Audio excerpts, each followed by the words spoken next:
వెలుగు కనపడగానే ఒక్కసారి అరుణాచలం అంతా మారుమోగిపోతుంది.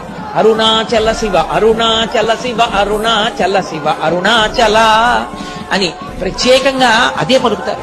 ఆ 4 నామాలు పలుకుతారు. అరుణాచల శివ అరుణాచల శివ అరుణాచల శివ అరుణాచల.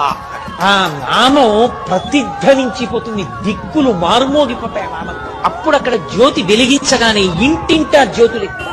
ఇన్ని జ్యోతులతో అసలు మీరు ఆ అరుణాచల క్షేత్రాన్ని చూస్తే ఎక్కడ చూసినా జ్యోతులు. ఇన్ని లక్షల మంది ఆ జ్యోతి వెలుగుతూ ఉండగా పర్వతం మీద ఆ పౌర్ణమి నాడు ప్రదక్షిణం చేస్తారు. కార్తీక పౌర్ణమి నాడు ప్రదక్షిణం చేయడం అంటే మీరు నడవడానికి ఏమి ఉండదు. మీరు అంగుళం ఖాళీ వస్తే కాలు కదుపుతూ వెడుతూ ఉండడమే అంతే. అలా తిరుగుతారు. అసలు అది జనం ఇలా ఇలా నడుస్తూ ఆ గిరి చుట్టూ తిరిగే స్థితిని చూడడం అంత అద్భుతంగా ఉంటుంది. కొండంతా జనంతో నిండిపోతుంది. అంత పెద్ద జ్యోతి